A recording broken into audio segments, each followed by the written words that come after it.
करेंगे इस वीडियो में क्वाड्रेंट फ्यूचर टेक आईपीओ की कल की लिस्टिंग के बारे में। दोस्तों कल क्वाड्रेंट फ्यूचर टेक लिस्ट होने वाला है, तो लिस्टिंग किस तरह की हो सकती है यही हम दोस्तों इस वीडियो में समझेंगे, तो आप लोग देखिएगा वीडियो को पूरा ज़रूर। तो दोस्तों कल यानी 14 को क्वाड्रेंट टेक लिस्ट होने वाला है। अब देखिए लिस्टिंग को लेकर आप कह सकते हैं कि अपने आप में अब सबके दिमाग में थोड़ा सा डाउट है कि किस तरह की लिस्टिंग होती हुई नजर आएगी, क्योंकि जिस तरीके से आज बाजार ने ट्रेड किया है सबकी दोस्तों नो डाउट कह सकते हैं जो एक्सपेक्टेशंस है उसमें भी थोड़ी सी कमी आई है। और सबसे बड़ा सवाल तो यही है कि क्या लिस्टिंग जो है वो एटलीस्ट थोड़ी सी अच्छी तो हो जाएगी ना, कि वो भी नहीं हो पाएगा। ये अपने आप में काफ़ी सवाल है जो आए हैं, तो इसी कारण में दोस्तों इस वीडियो में हम चर्चा करेंगे, तो आप लोग देखिएगा वीडियो को पूरा ज़रूर। तो देखिए सबसे बड़ी बात तो देखिए मार्केट्स में आज गिरावट जरूर देखने को मिली, तो उसका एक पुट तो पड़ेगा ही, राइट। उसका असर तो पड़ेगा ही, ऐसा नहीं कि उसका बिल्कुल भी असर नहीं पड़ेगा। ये सबसे ज़्यादा ज़रूरी होने वाला है कि कल मार्केट्स शुरुआत किस तरह की करते हैं, कि अगर दोस्तों कल भी मार्केट्स इस तरह के खराब रहे, आज भी अगर यूएस मार्केट्स में हमको एक बड़ा फॉल देखने को मिला, तो आप समझ सकते हैं कि चीज़ें थोड़ी सी और ख़राब हो सकती है। लेकिन उससे पहले थोड़ी सी ब्रीफ इन्फॉर्मेशन देन आगे बात करते हैं। तो देखिए जब भी हम लिस्टिंग की बात करते हैं सबसे पहले तो देखिए प्राइस बैंड समझ लीजिए। 290 रुपीज़ का आपको एक शेयर मिला है, 50 शेयर्स मिलते हुए नजर आए। सबसे पहली चीज दोस्तों जो हम देखते हैं वो ये है कि आईपीओ किस तरीके का था। तो देखिए आईपीओ स्मॉल था, करीबन 290 करोड़ का, बट एक प्योर फ्रेश इशू था। अब देखिए जब भी फ्रेश इशू आता है तो एक बात आपको समझनी पड़ेगी कि एक्सपेक्टेशंस होती है कि फ्रेश इशू का मतलब ये है कि कंपनी डेफिनेटली जो वैल्यूएशन है उसको सही तरीके से लेकर आएगी, बिकॉज कंपनी को पैसों की जरूरत है। ऐसा नहीं है कि कंपनी को पैसों की जरूरत नहीं है, सारा का सारा देखिए फ्रेश इशू है। कोई भी पार्ट OFS यानी ऑफर फॉर सेल का नहीं है। इसका मतलब ये है कि कोई भी पैसा जो है वो दोस्तों कंपनी के बाहर नहीं जाने वाला है, वो सारा का सारा पैसा कंपनी के अंदर जाएगा और कंपनी इसको री इन्वेस्ट करेगी, ठीक है। दूसरी चीज दोस्तों जो हम देखते हैं वो है सब्सक्रिप्शन कितना निकल कर आया। तो देखिए इस आईपीओ के अंदर QIP का जो डेटा था, जो सबसे इंपॉर्टेंट डेटा होता है, वो करीबन 139 टाइम सब्सक्राइब हुआ, यानी QIPs ने करीबन इस आईपीओ में 12,160 करोड़ रुपीज लगाए। कहीं से भी देखिए QIP का डेटा खराब नहीं है, और आ सकता था बट ठीक है, 139 टाइम्स आया। HNI कैटेगरी ने 268 टाइम्स के आसपास सब्सक्राइब किया, रिटेल ने 256 टाइम्स के आसपास सब्सक्राइब किया। अब देखिए इशू को इतना मैसिव सब्सक्रिप्शन मिला, अलॉटमेंट आना इतना मुश्किल था, बट उसके बावजूद भी देखिए बाजार के हाल के कारण आप कह सकते हैं कि मुनाफा कितना होगा ये सोचना पड़ रहा है। तो यही देखिए बाजार की आप कह सकते हैं खास बात है कि देखिए मार्केट्स कितने ज़्यादा वल्नरेबल है, कि किस तरीके से सिचुएशन जो है वो आपको एकदम चेंज होती हुई दिख सकती है। लेकिन हाँ, सेकंड चीज़ सब्सक्रिप्शन, वो अपने आप में आप कह सकते हैं काफ़ी शानदार निकल कर आया इस आईपीओ में। हर एक कैटेगरी की तरफ से कुल मिलाकर कंपनी को 31,000 करोड़ रुपीज़ रिसीव हुए, ये हमने देखा। तीसरी चीज जिसके दोस्तों ऊपर हम नजर डालते हैं वो है कंपनी के फाइनेंशियल्स किस तरीके के थे। तो दोस्तों इस कंपनी के जो फाइनेंशियल्स है वो आप इस तरीके से देख सकते हैं कि 2022 में कंपनी ने 104 करोड़ का रेवेन्यू किया था, with a profit of nearly 1.94 crore, यानी प्रॉफिट काफी कम था। अगले साल कंपनी का रेवेन्यू 153 करोड़ हुआ, तो प्रॉफिट कंपनी का 13.9 करोड़ हो गया। इसके बाद दोस्तों कंपनी ने 151 करोड़ का प्रॉफिट किया, 151 करोड़ का रेवेन्यू किया इन 2024। बट कंपनी का प्रॉफिट जो था उसमें बहुत बड़ा इंक्रीज आपको देखने को नहीं मिला, बट स्टिल 14.71 करोड़ पर आ गया। तो यहाँ पर आपने नोटिस किया कि जो कंपनी का रेवेन्यू था वो 152 करोड़ से घटकर सीधा 151 करोड़ हुआ, यानी छोटा सा एक फॉल आपको देखने को मिला, बट स्टिल कंपनी का प्रॉफिट बढ़ गया।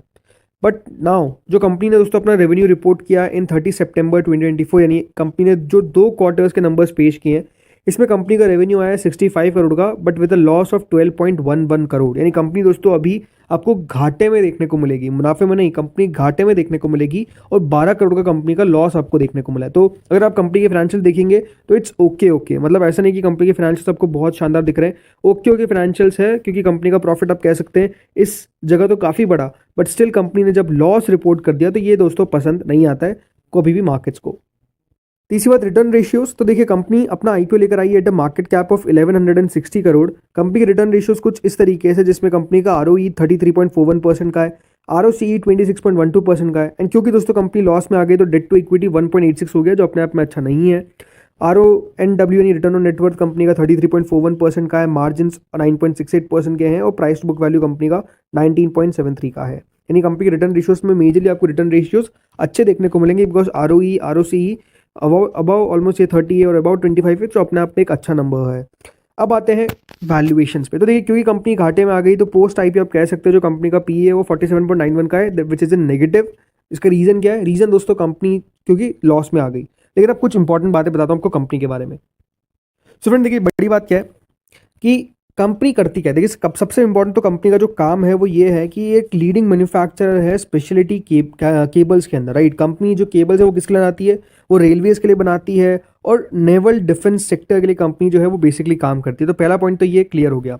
दूसरा देखिए जिसको लेकर सबसे ज़्यादा यहाँ पर आप कह सकते हैं एक्साइटमेंट या फिर जो नाम चल रहा था वो ये था कि दोस्तों कंपनी कवच का काम करती है। तो जी हाँ, कंपनी को देखिए कवच का ऑर्डर मिलता हुआ दिखा है करीबन 978 करोड़ का for train control and signalling system, जो कवच है। और ये बात ध्यान रखिएगा, जो ऑर्डर है इसमें कंपनी ने एक टाई अप किया है किसके साथ, रेलटेल के अंदर। करीबन ये 978 करोड़ का ऑर्डर है। और ये बात ध्यान रखिएगा, ये FY26 के अंदर पूरा कंप्लीट होता हुआ नजर आएगा। तो FY26 में ये जो 978 करोड़ का पूरा ऑर्डर है वो कंपनी एग्जीक्यूट पूरा करती हुई नजर आ जाएगी। तीसरी बात, ये कंपनी जो है वो याद रखिएगा बहुत सारी चीज़ें मैन्युफैक्चर इसके अलावा भी करती है, like low smoke fibre resistance polymers for insulation. और इसके अलावा दोस्तों कंपनी जो है वो इसको ट्रीट करती है by electron beam radiations enabling cross linking of molecules to achieve superior thermal and mechanical properties. मतलब इस तरह की कंपनी का बिजनेस है, तो यह बात ध्यान रखिएगा। इसके अलावा दोस्तों कंपनी जो इनका भी ओरिजिनल बिजनेस है, इसके अलावा और भी दोस्तों सेक्टर में कंपनी वेंचर करने की कोशिश कर रही है, like EVs and infra sector. अब इंफ्रा के अंदर भी देखिए कंपनी जो है वो डेफिनेटली हाई राइज बिल्डिंग्स के ऊपर काम कर रही है कि किस तरीके से यहाँ पर कंपनी आगे चल के काम कर सके। इसके अलावा कंपनी दोस्तों डेवलप किया है इलेक्ट्रॉनिक इंटरलॉकिंग सिस्टम्स, तो इसके ऊपर भी कंपनी का जो बिजनेस है वो चल रहा है। इसके अलावा कंपनी जो बात ध्यान रखिएगा, इनको अभी अप्रूवल मिलता हुआ नजर आया किससे, RDSO से।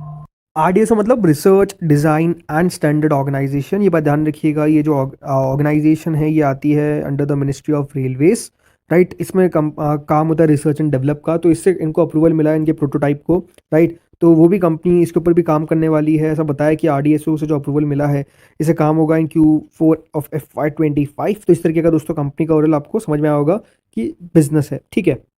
तो अब आते हैं दोस्तों यहाँ पर कंपनी के IPO पे, लिस्टिंग पे। तो देखिए सबसे बड़ी बात तो ये जो IPO था, राइट, ये 290 करोड़ का IPO था, काफ़ी स्मॉल IPO था।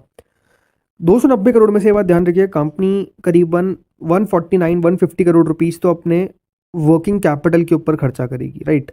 इसमें कंपनी स्पेशलिटी जो इनका केबल डिवीजन है इसके ऊपर खर्चा करने वाली है।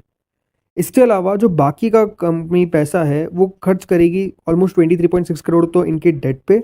और बाकी का दोस्तों कंपनी कैपेक्स करने वाली है, जो इनका इलेक्ट्रॉनिक इंटरलॉकिंग सिस्टम है इसके ऊपर खर्चा होगा। और बाकी का जो GCP बचा यानी 24.4 करोड़ उस पर खर्च होगा। और बाकी का जो जनरल कॉर्पोरेट पर्पसेस पे आपको खर्चा होता हुआ नजर आएगा। देखिए क्योंकि मार्केट्स की हालत इतनी ख़राब है, इसलिए ये बात ध्यान रखिएगा, ग्रे मार्केट में भी आपको एक बड़ा फॉल देखने को मिला है, ठीक है। ग्रे मार्केट करेंटली 38% के आसपास चल रही है जब मैं बात कर रहा हूँ। 400 रुपये के आसपास दोस्तों हो सकता है कि कल आपको लिस्ट होता हुआ नजर आए। देखिए फेयर प्राइस तो मुझे लगता है कि एटलीस्ट ये 70-80% भी जा सकता है ऊपर, बट स्टिल क्योंकि मार्केट ख़राब है तो देखिए वहाँ तक पहुँचना थोड़ा सा मुश्किल हो सकता है। कंपनी ओवरऑल दोस्तों बढ़िया है, मुझे लगता नहीं है कि देखिए बहुत बड़ा इसमें इशू आने वाला है। जिस तरीके से वो जो कवच का पैसा आपको आता हुआ दिखेगा, इससे भी वैल्यूएशन पे बहुत बड़ा असर पड़ेगा। तो वो सारी चीज़ें दोस्तों कंपनी के ऊपर असर डाल सकती है। इसलिए लगता है कि देखिए लॉन्ग टर्म में क्योंकि इस वैल्यूएशन पे मिलेगा तो हो सकता है कि आपको एक अच्छा बेट दिख जाए for a longer term. But still कोई बाय सेलिंग रिकमेंडेशन नहीं है। बट मेरे हिसाब से दोस्तों इस मार्केट के हिसाब से 375 से 400 के बीच में कहीं लिस्ट होता हुआ दिखेगा। आई थिंक 400 के तो अबाव लिस्ट होना चाहिए, मतलब इतना ये डिजर्व करता है। बट लेट्स सी होता क्या है, कल के दिन पता चलेगा। इस वीडियो में दोस्तों इतना ही था। होपफुली वीडियो बढ़िया लगा होगा आपको। आप लोगों की एक्सपेक्टेशंस क्या है बताइएगा मुझे कमेंट सेक्शन में। इस वीडियो में इतना ही था। Thank you friends for watching this video.